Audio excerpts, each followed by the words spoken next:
A lot of people know all about avoidant personality disorder, but a lot of people are wholly unaware that sometimes we can, this is just my opinion, but it seems that sometimes we can just sort of avoid ourselves. And I think the reason for this is because the way that we, as people who are autistic, autism, Asperger syndrome, high functioning autism, it's kind of a reflection not only of the way that we're put together neurotically, hardwired, but also because of that we have certain social environment influences that cause us to think a certain way. So it kind of goes like this. This again, my opinion, but what happens is we are surrounded by people who are avoiding us because, well, we're kind of, in their view, we're kind of odd. You know, we're just kind of estranged from social interactions, and that is due, as you know, because of mind blindness. We just don't get it. So we're not socializing, and because of that, they're not socializing with us, obviously. Now, some people try, and sometimes, I know in my experience as a child, I had a couple good friends. I mean, really close good friends. I think I had two. When I was younger, I had one really good friend, lived a block away. And when I got into my early teen years, I had another really good friend who lived a few blocks away. He was a couple years older than me, and we'd spend a lot of time just kind of hanging out, you know, walking around, riding around on a scooter. But that's pretty much it. So I was avoided because I avoided people, and I avoided people because, well, it's cyclical, right? Because they avoided me. So what happens is, in my opinion, is that becomes part of our identity, part of who we are. Now, that could be neurological, could be pathological, could be something that we had from birth. And so how do you shake that? How do you get rid of it? Well, my opinion is, here I am nearly 70 years old, and I'm still struggling with it. Just today I talked with somebody who was a perfect stranger talking business, and I had that overwhelming sense of inhibition. I just couldn't project. I just couldn't carry on just a conversation like a neurotypical person. So, at least in my experience, it just doesn't go away. It is always, always, always there. But what happens is we have to accept the fact that that's the way we are, at least in my experience. So I call this a reactive mind, reactive thinking, maybe a better way to say it. But because we are around people who just naturally avoid us, then we see ourselves as being avoidable. So we begin to avoid ourselves. Now, I felt kind of invisible when I was a kid growing up. Most of the time, maybe at home, not so much, but even then sometimes, but by and large, when I was around any other kids, school, church, neighborhood, wherever I happened to be, I just didn't fit in. So it was kind of like I was observing the world, and I've talked about this a lot in other videos, but I was observing the world much the way that you observe a movie, except that I was on the set. I was in the middle of it. But I was invisible. I was just a watcher. I was just not really a participant of what was going on. So you really don't know what you've lost when it comes to socializing because I never really had it. I mean, there was never a point in time in my life when I was really good at socializing because that part of my brain, again, just not there. It's not a memory hole. It's just a gap. It just never did exist. So I can't say, I have lost so much. I mean, how do you know what you lost if you never had it? So we've never learned actually to socialize, so we can't help but to avoid because, well, that's just the way that we are. Or that's the way I am, and I just kind of assume that other people are experiencing much the same thing. So we detach ourselves then from our emotions. We detach ourselves, and that creates what I would call somewhat of a void, and that void needs to be filled with something. It's kind of like if you dig a hole in the ground, it's going to be filled with something. It could be filled with air, or it depends on where you are. It could be filled with water, but it's going to be filled with whatever will get in there. Now, so you have this void, emotional void. So what fills that? Well, sometimes what fills it is depression. Some people, it's filled with rage or anger, or they lash out at other people. I've known of SPs that do that, never met one personally. Well, yeah, I think I did know one.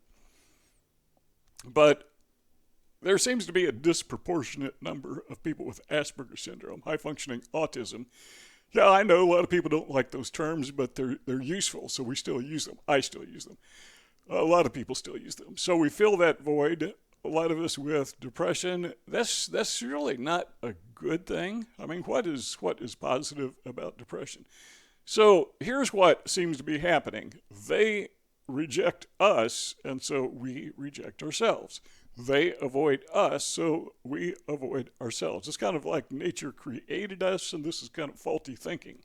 But it's kind of as if nature created us to be avoided, and we're just going along with what nature taught us. We're avoiding ourselves. We are depressed. And other people, they may not be depressed, but they have the same effect on us, if that makes sense. So there we are. We're kind of stuck in this holding pattern, and we just can't deal out of it. And so we turn on ourselves by avoiding that real person who may be inside of us who just never, ever developed. Now, imagine a little child who is born and raised with wolves. You've seen probably fantasy movies about that or fiction movies about that. The kid never learns to talk, never learns any language. And by the time he's older, say 25 years old, when his brain is fully formed, can't talk. Kind of like Tarzan. You ever watch the old Tarzan movies made back in the 30s and 40s? Johnny Weissmuller or whatever his name was. Tarzan was raised by monkeys. And so, he had a very limited vocabulary, talked like a little, 3 or 4 year old. That's when he stopped. He didn't learn any vocabulary beyond that. And people with Asperger syndrome, it seems that we didn't learn to socialize. I mean, never, ever. And so here we are as adults. It's just not been part of our learning process. I mean, mind blindness, big part of it, neurological, but also social impact. Environmental impact has just not been there. And of course, it starts with the neurological, the pathological.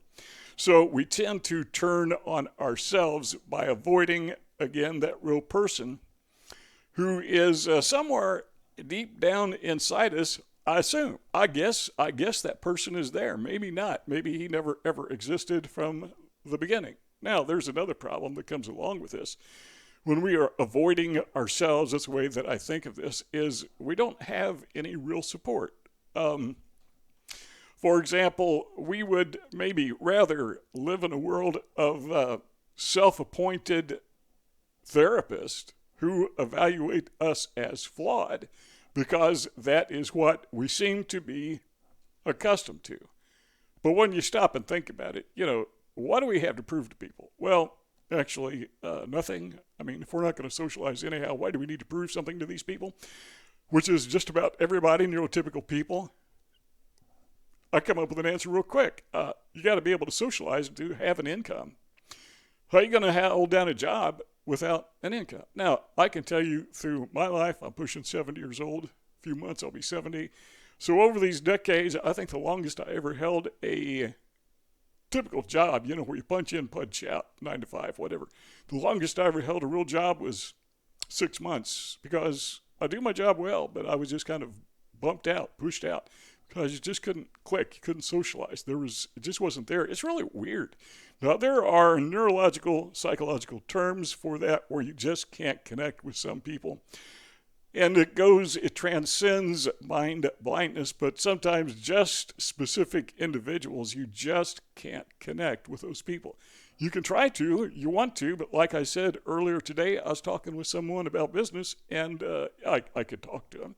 But even to me, it sounded so weird, it sounded so strange. So I tried to mask a little bit, tried to communicate like a normal, neurotypical person, but no, I just couldn't do it. It just was not there. Not a part of me. Now, sometimes I can do it just fine, and I don't really know what the mechanism is or how to change that, or even if it can be changed. I think it is so ingrained in us, from birth, that we just can't do anything other than that. But again, what do we have to prove to these people who are self-appointed therapist? It's kind of like the guy who sits in the stands watching the baseball game, chewing on a hot dog, drinking a soda pop, whatever he's drinking. Hopefully he's not drinking beer, because then they start acting stupid. But this guy, man, he knows how to play every position. He's really good at it. So I don't know why they don't put him, on the field. Well, maybe he doesn't know. Maybe he's just faking it. And the same thing is true in virtually every walk of life. So if you're a person with Asperger syndrome, autism, There are probably people, lots of people, almost everyone, who is like the guy who is sitting in the stands at the baseball game, chewing on a hot dog, drinking a soda pop, calling the shots. Oh, I know what your problem is. Your problem is you're lazy. Your problem is you're shy. They have all these different diagnoses. Your problem is you're aloof. Your problem is you don't have any character. They got a whole list of things they'll diagnose us with.